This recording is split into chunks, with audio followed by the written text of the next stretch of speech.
Right then guys, so you can now see that the framework is in, so you can see a little bit more about what I was talking about. So we've got our recesses here that we made in these rails, and then we've put our fillet strips in there. So what that's going to enable us to do now is to get our bits of batten here, these basically, and then put those horizontally across. We need to cut the bottom one in at a slight angle because the patio just sloped down to allow for rainwater. And then once that one's in, we can then just add a packer in between each one and then just work our way up to the top, and then that's it, nice and easy. We have got to do a little bit of magic here with a little secret panel in this corner so we can access this. It was a slight oversight. Unfortunately, we didn't realise how far away this was going to have to come, because this 4-inch pipe here, where the elbow is, comes through there. Because we didn't know what the makeup of this was going to be, we've put that quite far away from that 4-inch, but we could have done with just coming a little bit further out. As you can see here, this is a little access panel so you can get in and clean these ACO slot drains out, but obviously we need to be able to lift it up to take it out of the way. And if we just run this base rail right the way across it and into there, we wouldn't be able to do that. It would be covering this over. It'll work, it'll be hidden, you'll never see. It'll be the perfect crime. Right, let's crack on. Does that nod mean we're filming? We're filming. Action. Morning guys, right, so today me and Phil are cracking on with this fence. So you've seen from the time that's what we're doing. We're just working our way up. We've had to eke this over slightly because, as I mentioned before, the patio goes down. We've had to just slightly cry these first few at a different angle to make sure these go in level. But now we're at the point where we can literally just fire these in. We're just going to get some supports on the back as well, because obviously, although we're fixed all the way around, the middle isn't fixed, so we're going to run a batten up the back here and then side strap to this and screw through here, and then that will just make sure everything's nice and rigid. Yeah, so it's pretty straightforward, just literally a case of putting some spacers in like this all the way across, sitting the batten on it and then pinning it in. That's it. It's pretty straightforward, nice and easy. We're kind of in the shade here as well because it's going to be very hot today, hence the vest. Alex is going to be doing the pointing where the sparky, well, where we've raked out for the sparky for all the lights. James and Pete are inside getting the utility sorted. Now the first fix is finally finished in there, fully finished. They can crack on, get that insulated and boarded, ready for the plasterers, which is probably going to be me doing it. And that's it. We're just trying to keep cool today because it's going to be ridiculously hot. So that's it, let's crack on. If you use plugs, which I'm sure you do, wall plugs, these ones are my recommendation. We're not sponsored by them. They did give me a couple free when we went to Screwfix Live. I've never had one fail on me. They are just awesome. They work really well in masonry, really well in tile, in anything really, plasterboard as well. They're just great. So I would definitely recommend using these. Solid, they work really well.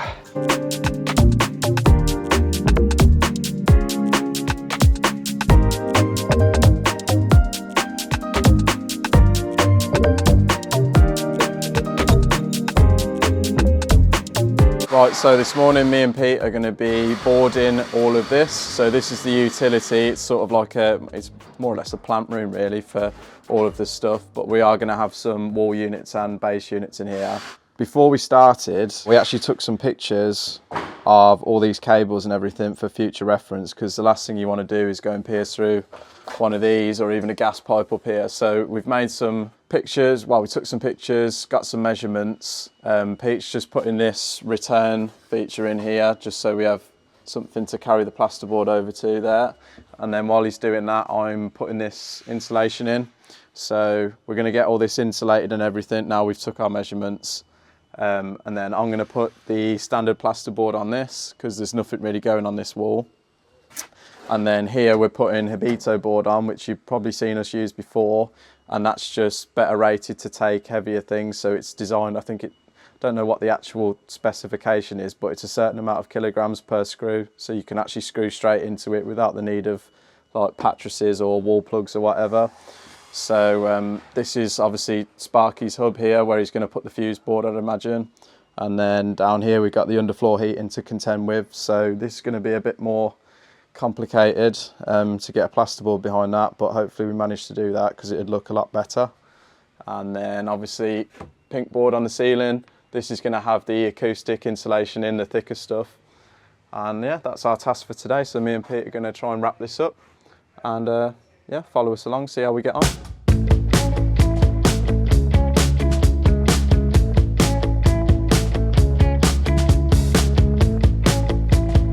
Right guys, so as you've just seen from the time lapse, we've completed this little section here. So you can see what we've achieved in masking that soil pipe that was down in the corner. You would never know it's there now. We are going to put a cap on the top of it at a later point. We have got a light. I don't know if you saw before, there's a cable at the back of there. We've got another light which is going to run in line with all these lights that run across that wall. That's going to go in there. So we've just left the cable behind for now because we can easily reach over the top, fit that, and then we'll put the cap on the top. Purely because there are some trees locally to it, so we don't want a load of leaves to build up in the back because there's no way of cleaning anything out. So if stuff does get down there, it'll rot and it might affect the timber. But yeah, this one went up fairly easy. Once we figured out how we're going to do it, it was a bit of a hassle trying to make it all work because we effectively had to make it floating and then fix it and do it as we went. The one at the end of the garden, however, is a totally different story. We will show you that next. We've done the panelling down the bottom of the garden and now we're at the top and we've done this. Nice little fence here. You can see we've also put a gate in. The gate is not finished yet, so don't judge. What we've done is basically framed a frame ledge and brace gate within this panelling, just so everything runs through nicely and there's minimal disruption to the actual overall look of it. What we're going to do is put one of these external keypad locks on here as well, so that we haven't got to worry with padlocks and all that sort of stuff. So when the owner comes through from the driveway, they just need to put in their code and then they can get in. And then from this side, there'll just be a small handle that you just turn and open the gate to get out. Looks pretty good, we're quite impressed with it. What we're gonna do is basically this height here will be the top of the fence. So we're gonna cut all these legs off that are sticking up to the top, and then we're gonna put a nice little cap on top of there just to make sure any water doesn't go through there or any leaves or anything like that, because we have got quite a lot of trees around. So the last thing we want is loads of leaves getting inside here. So we'll cap that off right the way across, and then it will just finish just beneath these copings here. And then that's it, that'll be pretty much done. Then what we're gonna do is move out here to the driveway. So you've seen we've got all the sets down, so all our edgings are down. Alex has got the ground prepared nicely with our depth that we need for hardcore. Now what we're gonna do is get some sharp sand on here, get it ruled off nicely, because our levels out here are all over the place. Because of the road at the back, you can see there, that goes down. So we've got to sort of cry everything over to match in with that. So we've set these in nice and level to where we need them to go to the ending points. And then we're basically just going to screed off with a screed stick, get our sand to where we need it, whack it down, do it again to make sure that we're bang on and we're nice and compressed. And then we can literally fire all these sets in here then to get our nice block pave drive sorted and absolutely mint. We've got a shed coming as well, which I've mentioned before. That's due here in a few weeks. There's no major rush for that. That can just go in whenever, because that's literally just going to be bolted down on top. And then that's it. Out the back is pretty much done. Once that's done as well, we can start getting the turf down, which is going to be an exciting step forward. Obviously, we've got a load of sets here now. They will all go onto the driveway at the back, and then this area here will be turfed. We're going to put some planting around the edge over that by that fence, and then like I mentioned before, there's going to be a hedge down here. So across this point here, from here right the way down to here, will be hedge about so high. And what that enables us to do is eliminate the need for any sort of railing to go across here, because obviously there is a drop which would be classed as a full risk, so we need to make sure that anybody that's on the grass is protected from that risk. So that's it. Also got a bit of resining to do, so you can see here on the edges of these slabs that we've done a little bit of resin work there. I'm going to do that on these joints on the steps, and got to do the joints across there as well to get that all finished off nicely. The grout that we're using in here is a flow grout, so if we pour that into there, we're going to have no end of problems with it dropping out everywhere. We're going to have to do all sorts of sealing on the bottom, which we don't want to do, so we're just going to do that in resin, job done. And then that will be pretty much it, apart from second fix, sparky work, lights and stuff like that to do. Yeah, back garden will be finished then, which is nice, and then we can move on to the stuff at the front. We've got various capping bits to go on out there. We've got the door to fit. The stairs are coming very soon as well. They should be here within the next week or so, which will be an amazing step forward. And then we can finish the plastering in the hallway and the landing, because it has held up quite a bit out there. But once that's done, internal works will be pretty much finished. Get the front finished, and then this house is done. Right, I better crack on because we've got lots to do. Let's do it.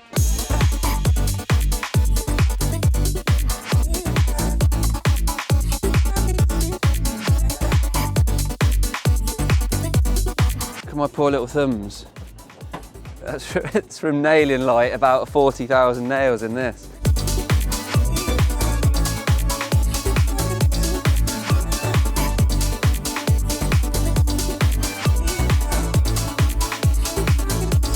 So the issue that we've got is obviously getting everything to run through perfectly.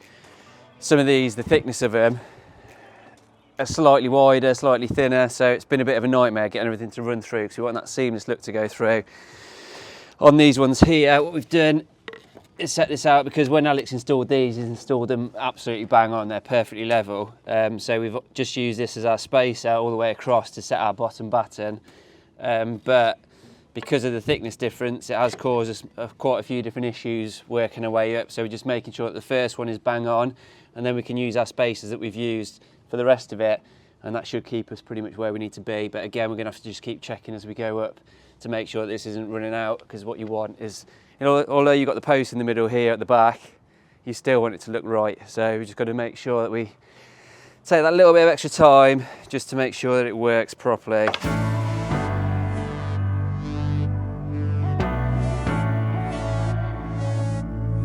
Right, so now we've got the bottom rail set, we can use our very technical measuring devices, some offcuts of wood, and they basically sit on here, and then the next batten will go on top. You can see that these just fit in there nicely, and then that gives us our spacing all the way up to make sure everything runs through. As I've mentioned though, the thickness of these do alter slightly, so it's worth, if you're doing this, it's worth checking every few battens or so just to make sure your lines are running through or you're level. And that's it, it's pretty straightforward really. Just cut these. Also as well, come here. If you see here, we've left a small gap there. That does just allow for any expansion, because if this expands and you've put it really tight, what it's going to do is twist your gate out and then cause issues. Same on a fence, it could cause it to pop out, it would cause it to warp or twist or anything like that. So it's worth just making sure, just go that extra mile, just leave yourself a little bit of gap. So then if there is any expansion, it does normally happen that way, the expansion, rather than across the length of it. But just to be sure, because obviously this bit of wood here can expand, you don't want any issues. So just leaving that little tiny gap, just make sure that you're a bit safer down the line. Right, I've only got another 30 bits of timber to cut, so let's do it. Right, so this morning I'm boarding the utility area. You would have seen me and Pete insulate all of this, and then I think I also showed you that we took some pictures. Obviously these are the pictures we took, so you can see horizontal and vertical measurements as to where all the cables and pipes are. We haven't actually got a lot of this Habito board left because we used a lot of it in the kitchen area, so I'm just working out where the base units are going, because we want a solid fixing into the Habito for that, and then also where the wall units are going, because we've been left with sort of long offcuts or like tricky offcuts. So basically I want my skimpy little offcuts to go where the splashbacks go in, because you don't want to risk when you go, say if I put them higher up, you might risk going in between the Habito when you come to screw your wall units up. So I want larger pieces of board up here, and then the tiled splashback is what it is basically. That can just be whatever the tilers do, they skim over that. So I'm just working all that out now, and obviously even though I've got all of these to contend with, these measurements, it still requires a bit of concentration, because if you look, even if I just take this one out, you've got cables there, you've got pipes up there. So, and this is like a central hub of where the actual fuse board is going. So bit of a tricky Monday morning, so we'll get over it though. Tuesday morning. Thank you, cameraman. That's all I'm doing today, so hopefully it goes well.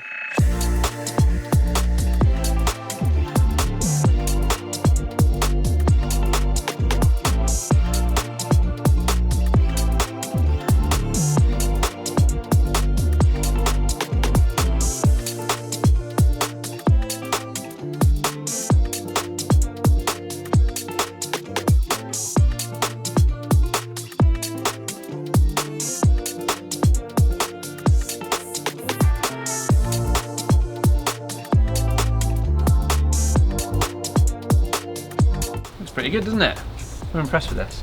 Right, all I've got now to do is just fit the lock, which I'm just in the process of doing. You can see how it looks now. We've got a nice rail on the top, so that works really well just to cap it off, and it just finishes it. It holds everything together nicely as well, and that is pretty much it. Looks awesome. It's nice and rigid as well now, nice and solid, considering it's basically made of batten. It is actually really, really sturdy. This has helped tie it all together as well, just to give that bit of extra rigidity out here. Right, on the drive, Alex has been absolutely smashing this on. So we've got our sub base down of sand. We have got to put another light coat over the top of this, get that ruled off so it's nice and flat and level, and then a final whack, and then this will be ready then to receive the block paving. Alex is just doing the final bit of preparation down there with the MOT sub base, and then once that's done we can carry on with getting some more sand in down there. That is pretty much what we're doing today. Phil's just putting another capping piece on the bit of shuttering we've done down there, and then James is finishing plasterboarding, and Peter's upstairs doing a big clean down. Decorators are done on the top floor. Second fix is finished on the top floor from the Sparky's point of view. Plumber's just got to do the rads, and then we're going to move down to the ground floor. There's just a little bit more decorating to finish on there before Sparky's and plumbers can go into that. And then hopefully stairs. But I've already said all this. I don't need to carry on saying this. I've already said it all. We're just doing stuff. We're being busy. I need to crack on. Right. We've got a problem. I know you like to see problems, and this is quite a big one. So, as you've probably seen from previous videos, we have installed a tanking system in the basement. Because it's a basement, it's prone to water coming in, water ingress. So we've put channels, or we haven't, a company has put channels all the way around the perimeter of the building, and then there's a tanking membrane which goes on. Any water that comes to the back of the membrane drips down, goes in the trays, comes out through drainage to this point here. And then there's two pumps, there's a main pump and a backup pump, and they pump the water out, which builds up in this sump here, out into the main drain. The major problem that we've got is the pumps don't work. Well, they do work, but they don't work properly. What happens is, when they're laid on their side, you lift the arm up, they kick in. As soon as you stand the pump up, which is obviously the position it needs to be in the sump, they then cut out. We've had various back and forth conversations with Doubter, the people who make these pumps, and they are basically going to get them back in under warranty, check them over, and then hopefully replace them because they are faulty. The issue is that both of them have gone, so they're a bit confused because it's never happened to them before. We've never seen this before with both of them going at the same time. We've had our Sparky check out the cables, they're all fine. We can't actually take the unit apart, see what's going on inside because it will void the warranty. So what I'm going to do today is basically get these out, do a little video for Doubter, and then send them back, and then they can check them all out and hopefully send us some new ones. Right, let's get them out and show you what's going on.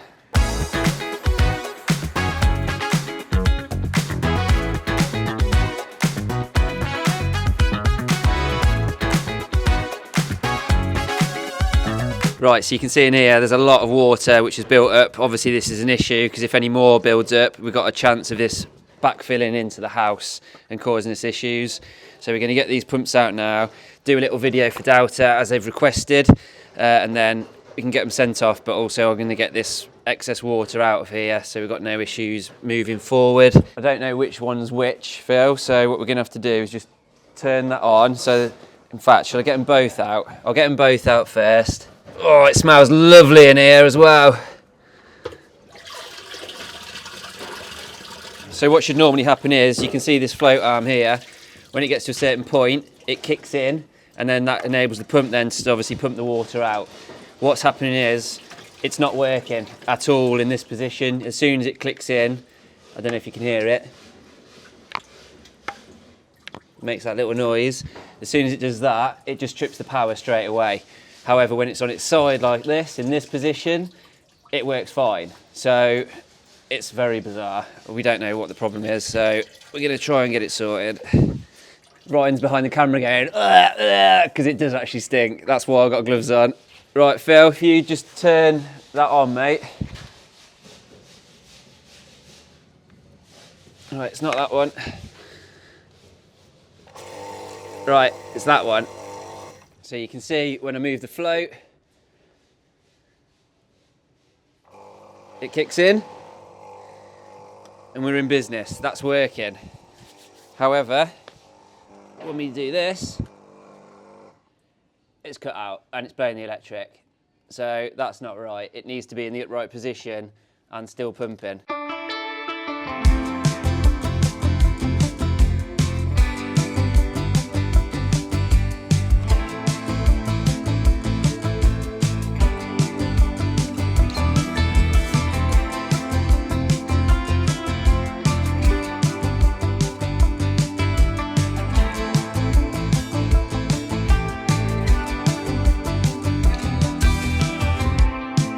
see this pipe here, coming out of here, this 1.5 inch pipe, that is where them pumps will pump out of, and then it will just come straight out here and go through there. Obviously, it's not working at the minute, but it will be. We're gonna get these sorted out now, get them sent off, and then hopefully they'll send some new ones back or fix those or whatever. And then I won't have to shove my head in there again apart from to reconnect them, and then that'll be it. We can close this up and move on. Right, so the problem we've got now, Delta have said that they need 1 metre of flex from the pump to where we cut it. So there you get the pump back with 1 metre of flex on it, and we can't get the cables back out. Obviously it's been pulled through and we boarded everything, blah, blah, blah, and now we can't pull the cables back out to get 1 metre. So Phil's just doing a bit of on-site adjustment in there to try and see if we can free the flexes up a little bit. Hopefully we can, because otherwise I don't know what we're gonna do. They are solid.